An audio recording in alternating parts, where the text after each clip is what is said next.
Um, Hello, everyone, and welcome to the Child Psych Podcast. My name is Tammy. I'm a registered psychologist, a registered play therapist, and a mom of 3 kids. And today we have Sarah and Elli with us from My Connected Motherhood. Welcome, you guys, to the podcast. Thank you. We're so excited to be here. Yeah, we are really excited. We reached out to Sarah and Elli, oh gosh, maybe 4 or 5 months ago because we were really loving their social media on sleep. And Tanya has a course on sleep for kids who are a little bit older. We do a lot of work with kids who are anxious, a lot of trauma. So it made sense that we had a course on sleep. But then when it comes to the littles, we really needed some experts, and this is what they know. And when I talked to Elli in particular, I think she and I had coffee through like Zoom one day. I loved who she had trained with. And she had done a lot of work, I think it was with Gordon Neufeld. And who else did you do some work with around sleep? With Lauren Heffernan from Isla Grace. Beautiful.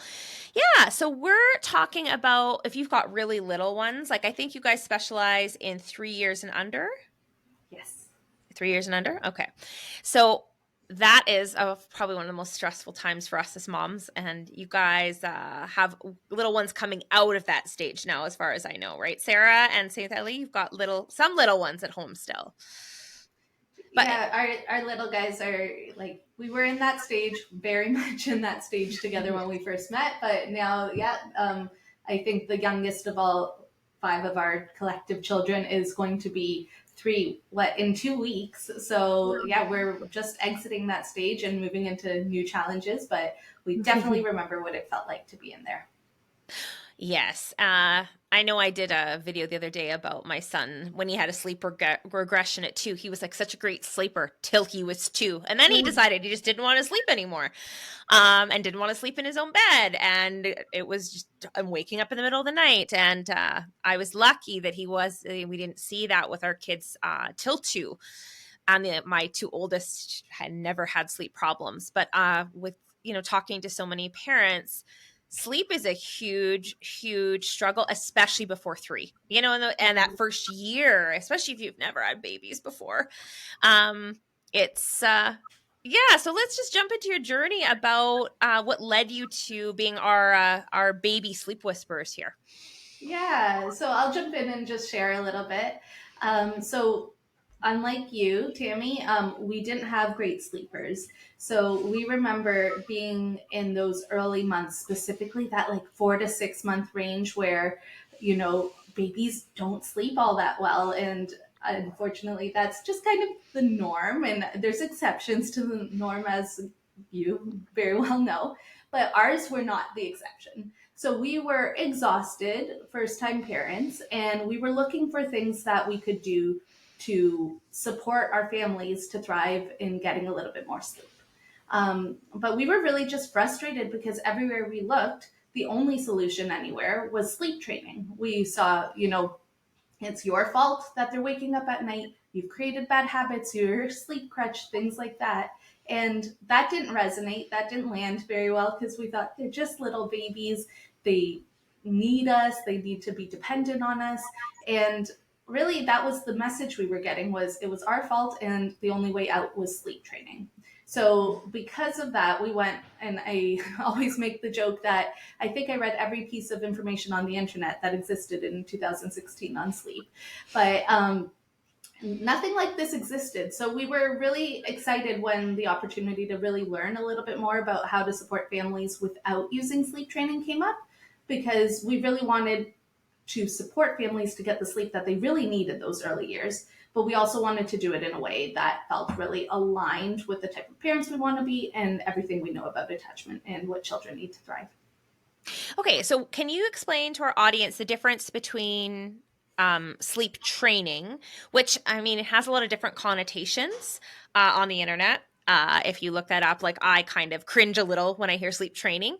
But there's gentle sleep training. I mean, so there's probably so many different types of sleep training that we can look at versus what you do. So, what is the difference fundamentally between your methodologies there? Yeah, so we always define sleep training as using some form of separation, whether it's physical or emotional separation, to achieve a desired behavioral result. So what that means is we are separating either physically by leaving the room or leaving and coming back into the room, or we're separating emotionally. So we're sitting in the room, we're still present physically, but we're only talking if it's been more than 30 seconds. We're not making eye contact. We're being asked not to touch to our children or be too close to them. That kind of, physical present but emotional misattunement that happens.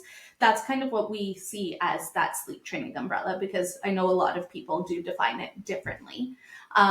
Versus what we do with families is we don't focus on the behavior of waking and modifying that. So all of those separations and interventions really focus on that behavior. But instead, what we're doing is we're looking at what is the cause beneath the behavior. So if we looked at sleep as, the waking is the behavior that we're trying to reduce, we don't want to just make it so our babies don't signal to us anymore, but rather we want to understand, why is this baby waking up? Are they cold? Are they uncomfortable?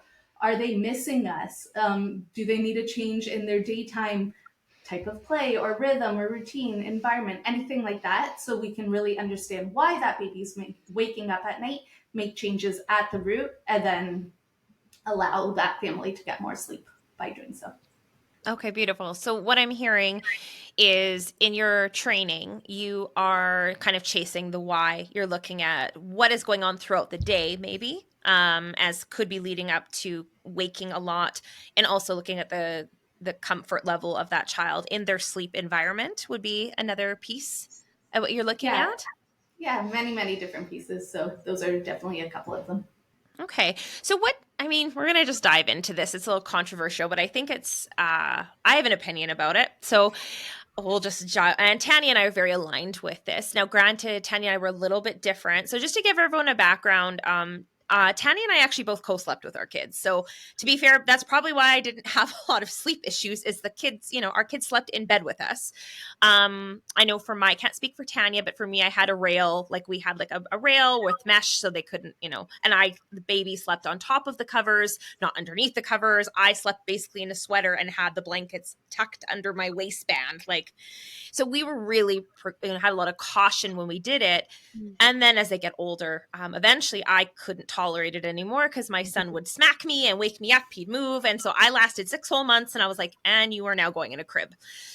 And I actually I think he was feeling crowded too. So the transition was okay. And I know Tanya co-slept for a year. Actually, I still think she co-sleeps sometimes. Her kids are getting a little bit older now. But that doesn't work for every parent. And I know there are safety issues. People, doctors will tell you I think the nurse almost killed me the first night I slept in the hospital with my son on my chest. But I said, nope, we're doing this. And it worked. But one, a lot of parents don't agree with it. Two, it just doesn't work for some families. Like with me, I would wake up. I could handle it for 6 months. So, but the point of it was the attachment of being like, I was there. So he would, startle, and then he'd see me and just go right back to sleep. And we look at, I think, 66% of the world co-sleeps. I think that was the latest statistic I read. But that's like the whole world. We're not talking about North America specifically. So it's often cultural, I think, what families do. And I always tell parents what works for your family. So I think anyone who's listening who has probably tried co-sleeping, they're like, yes, no, maybe it works. But we're going to have parents who are like, I won't do it, or I tried it and I couldn't. So I don't want to let my kiddo cry all night. So what does that crying, letting them cry it out? Because that's a big one. The Ferber method we talked about, for a long time, was trending in about 20 years ago. That removal of attachment or that disconnection, what do you guys think happens there with sleep training?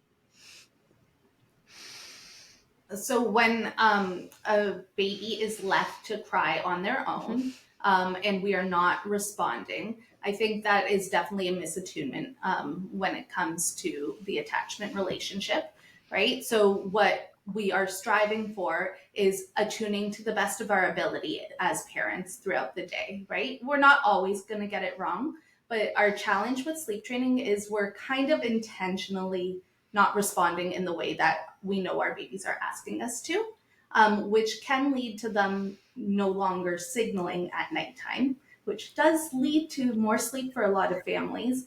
But in reality, it's not removing the wakes. It's not removing any distress or discomfort that those babies are feeling. They're still feeling all of it. They're just no longer feeling either safe enough or like it's worth it to signal and cry to their parents. Yeah.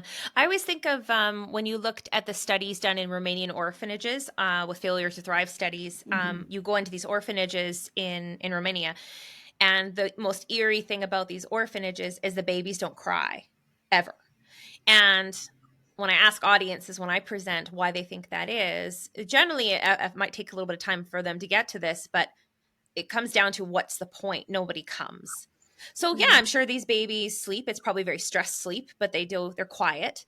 Um, but there eventually becomes a time where I think kids learn either to there's no point, no one's coming, it requires too much energy, a little bit of learned helplessness, maybe we would call that Exactly. in the psychology field. Do you think that's aligned with your views? Yeah, absolutely. And I believe it's Stuart Shanker who has the zones of regulation or the stages of regulation where, you know, that baby is just moving up from like a calm state to a hyper aroused state to the flooded state where their body is working way too hard to sustain that. And their defense mechanisms are really what's kicking in and saying, no more of this, we're going to go to sleep.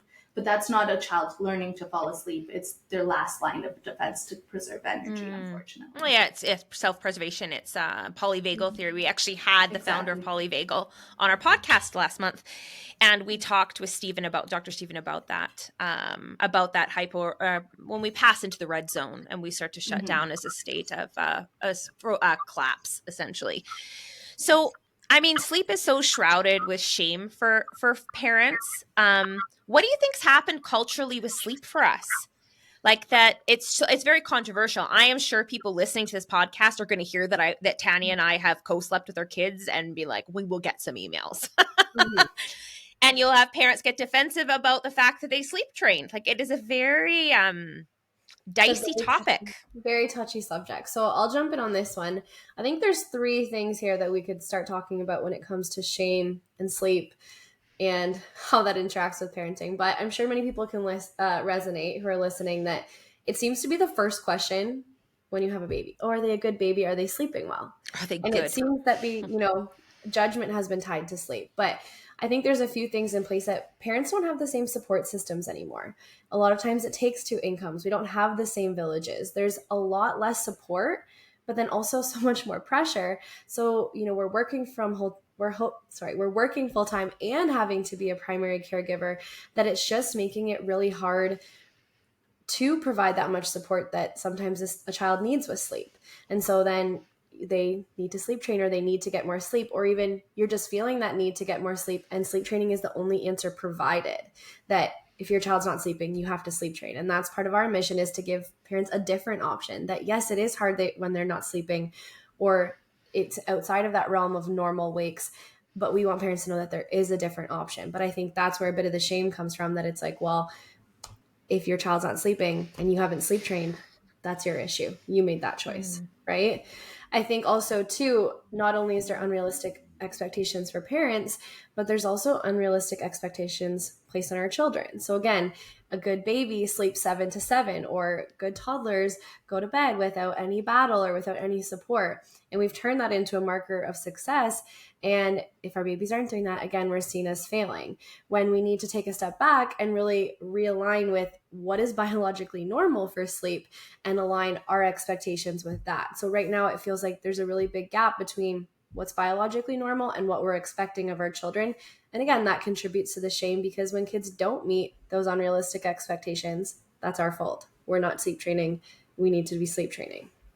I think too, the sleep industry itself has further added to all of that, okay, well, here's a generic age-based schedule.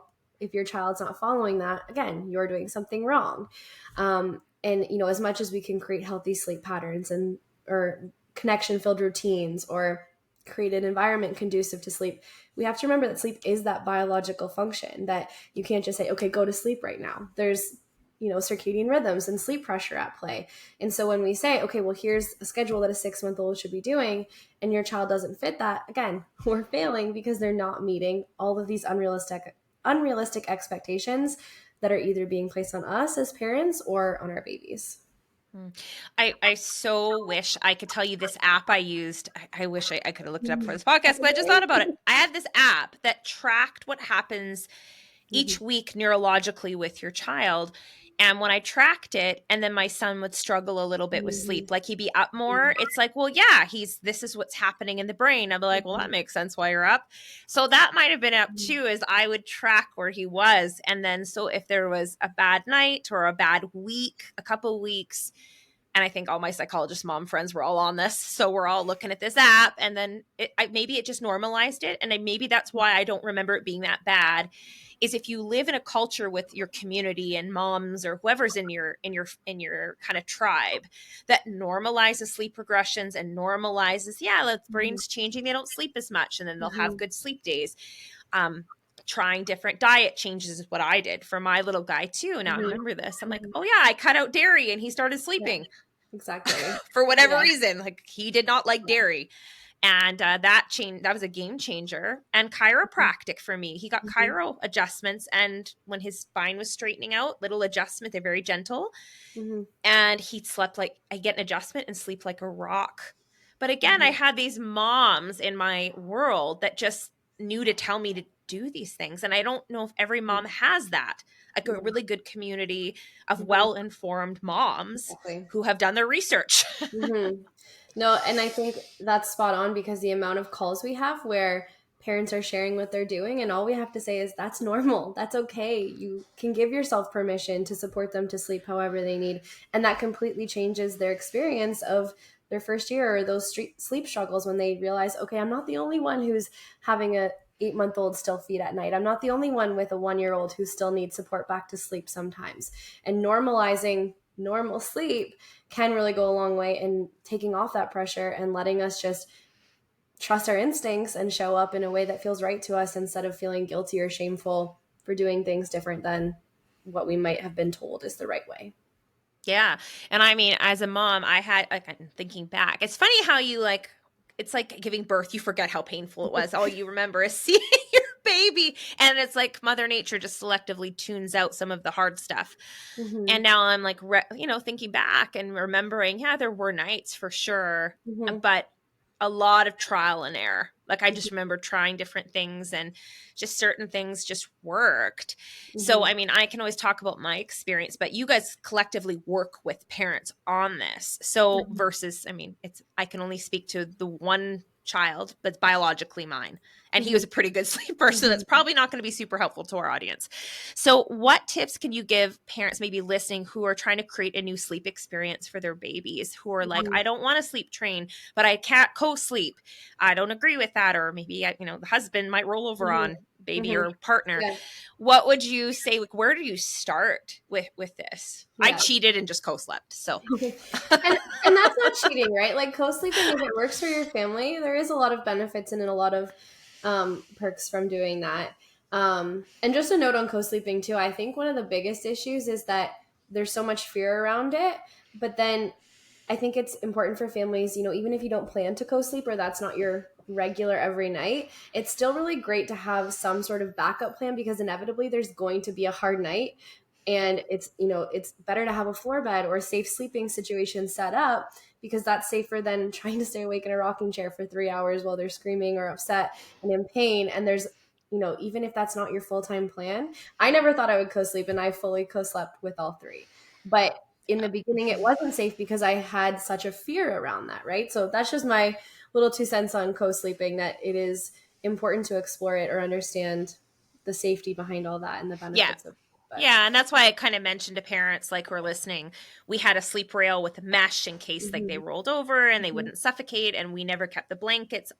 We weren't allowed like blankets on our legs only, big sweaters I slept in, so that way there was no issue with the blanket suffocating our children. Like we were very cautious about how we did it. But that being said, I swear my son moved, and I think as moms, like every movement I would wake up, like it didn't matter what happened. So I was like, how could I possibly suffocate this child? child, like they flinch and I am like wide awake being like, where are you in the bed?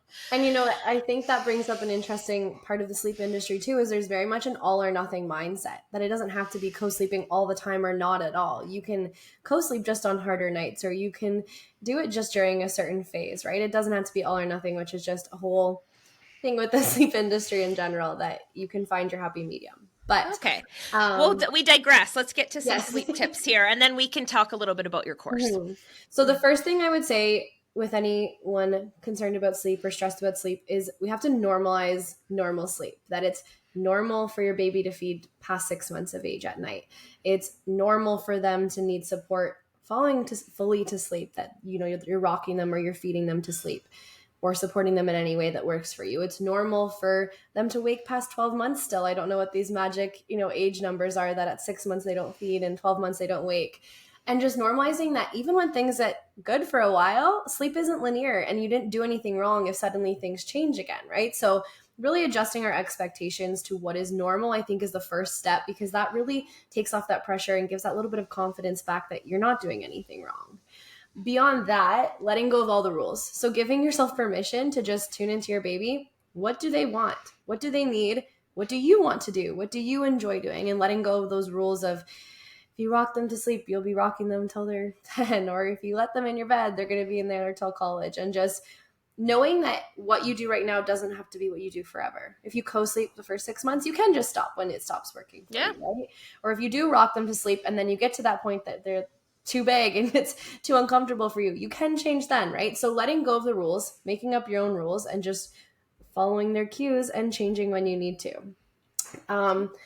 One thing too, I think that's really important is if they are waking hourly, that's always something that we see as a red flag and a clue to us that we need to dig a little deeper and either rule some things out or address certain things. So like you said with your son, the dairy, so like food sensitivities, or a lot of times there can be airway issues or tongue tie issues. So if you're feeling like, okay, this is pretty much hourly, we're never getting a 2 to 3 hour stretch, it is important to kind of rule those red flags out or have them addressed. So that's important to mention. Another thing I think is finding your rhythm. So we find that when we try and follow schedules, that creates more stress than it does support us. And so, you know, if you're trying to meet that schedule of a 6-month-old and it's not working for you, that again is just going to feed into that feeling of failure, that feeling of shame, or why can't I get it right, or what's wrong with my baby? So we always recommend just finding a rhythm. So build in some connection-filled routines before sleep and just kind of have a natural flow to your day.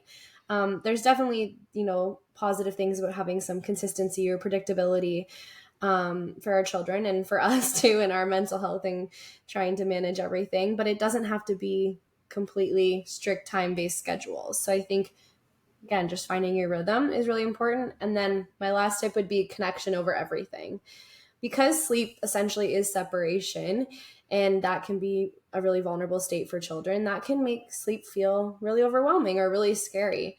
So taking it off of the focus off of separation and sleep training and all of that, and we flip it to how can we provide connection going into bedtime? How can we help them hold on apart through that separation? And I think really great examples of this are like Skin to Skin. That can calm your child right down and really help them settle in and regulate. Or if you think of a toddler, getting them laughing at bedtime. I know with my youngest, when bedtime starts to feel like a little bit of battle, the best thing I can do is just, okay, forget about sleep and focus on connection, focus on laughter.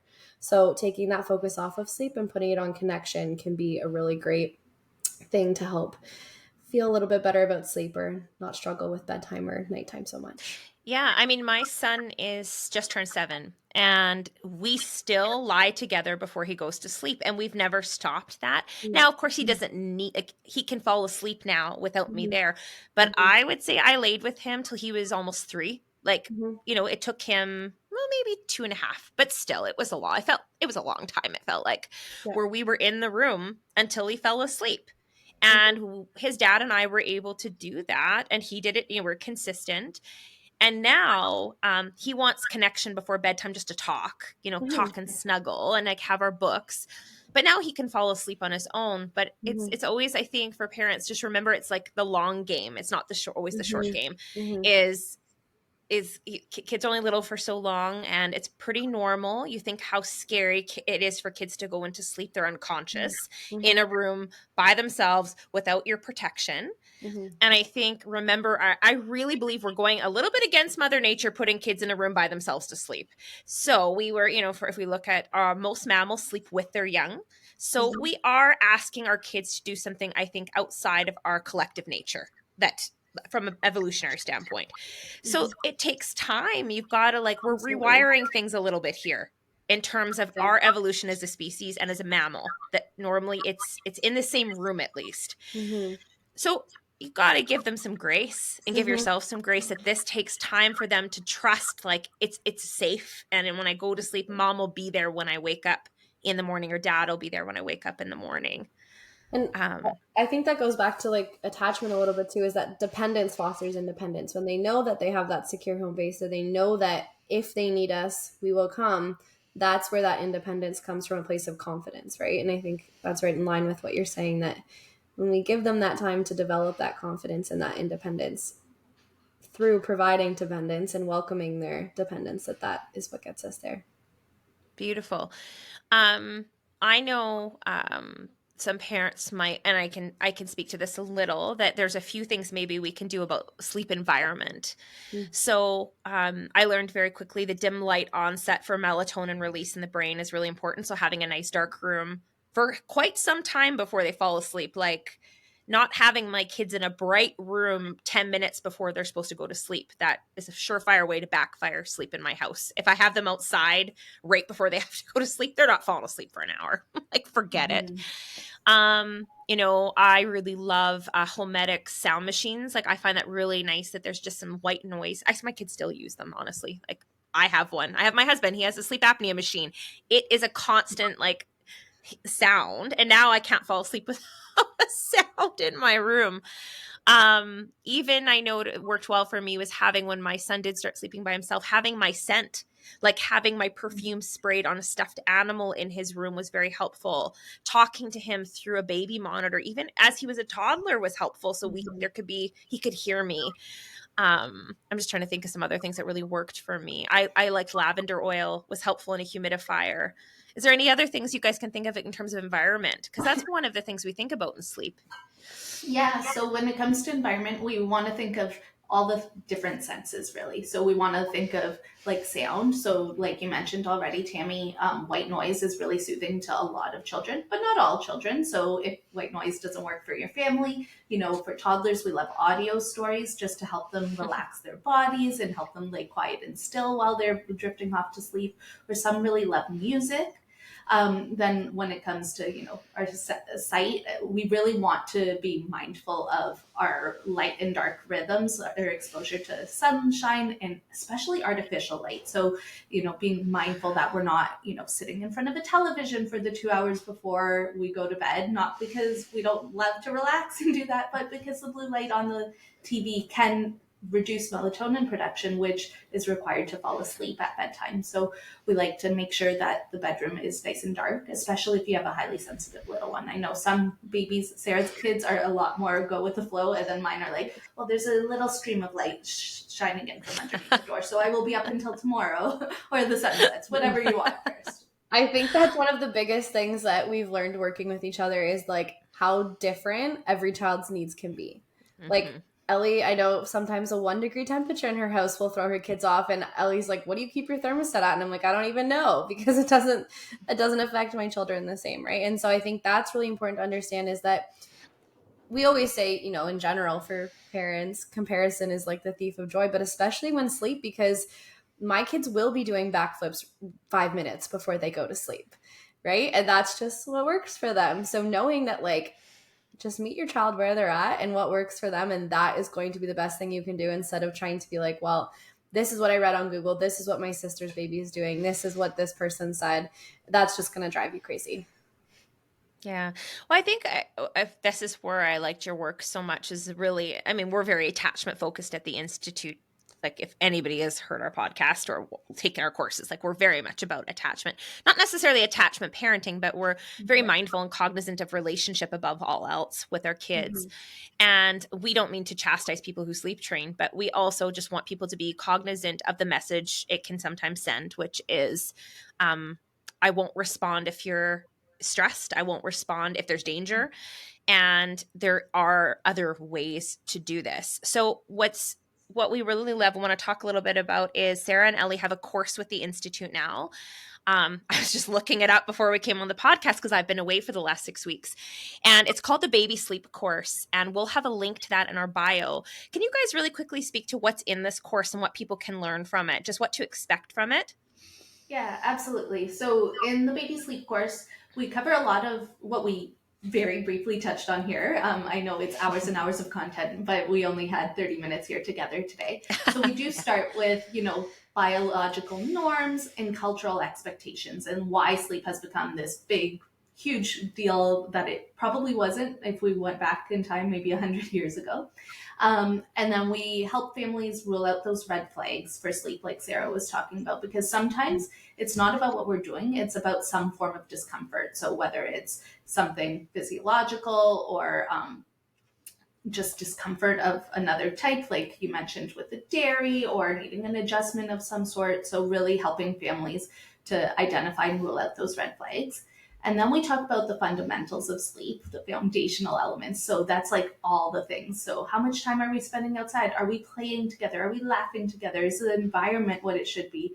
Do we have multiple sleep associations? Is our timing kind of what we expect it to be? Or are we putting our babies to bed way too late or way too early or what have you? And then from there, we really go into a little bit more of specific troubleshooting and transitions. So we cover things like if your baby's waking multiple times within the first couple of hours after bedtime, or if they're waking really early for the day, or having a party in the middle of the night for 2 hours every single night.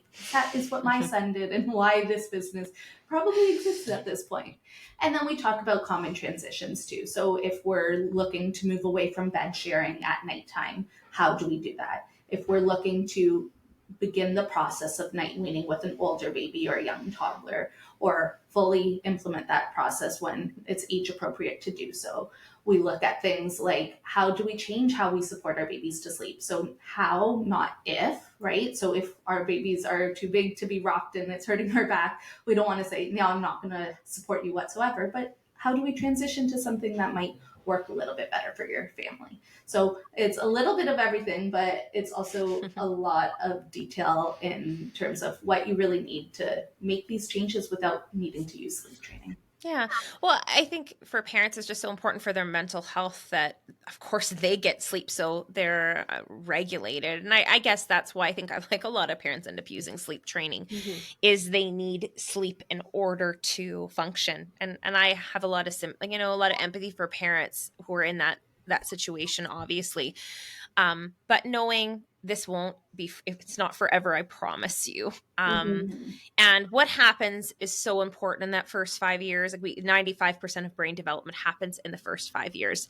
So this is one of the foundations I would say that parents, if they're going to invest in their child, especially in that first year, like here's where you invest some time is, and getting that connection and understanding your child's signals and just really getting to know that baby, because everybody's infant is different. Like when I talk about my son and his trajectory, it's different from every single one of my friends. Like, yeah. And I'm sure families with multiple children can attest to the fact that like, even like in the same home, the same genetic baseline makeup, like I have 2 little boys and they could not be any further from the same person, like complete opposites from birth. And you could see it right away, which is really kind of cool, but it's also, it keeps you on your toes a little trying to figure out each of these little people in your home.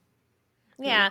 And if anything, it's parents. It doesn't mean there's anything wrong with you, that your child's sleep is off. Every kid is so different and so unique. And we think about all the gifts that kids have and talents and just the different pieces that make them uniquely them. Their sleep patterns are no different. Like no child is going to be the same. You're just getting to know that person and kind of their rhythms, which it's not a one size fits all approach. I wish it was the same with parenting, right? You wish you could just do the same thing. It would work with every kiddo, but that's not how it works. Mm-hmm. So everyone, I just want to thank you, Sarah and Ellie, for coming on the podcast. And everyone, if you go to the link in our bio, you'll find their course, the baby sleep course. And we'll also include a link to their website, My Connected Motherhood, where you can, as far as I still know, can book consultations with parents. So they're actually on our app. We have a link to their website there. We wanted them to be our sleep experts. And obviously, this is why I'm doing this. I'm learning something. And I didn't struggle as much as some parents do. So it's always good to. But I do know the struggle is real. We see a lot of stuff on moms groups, and it's probably the hottest topic on there.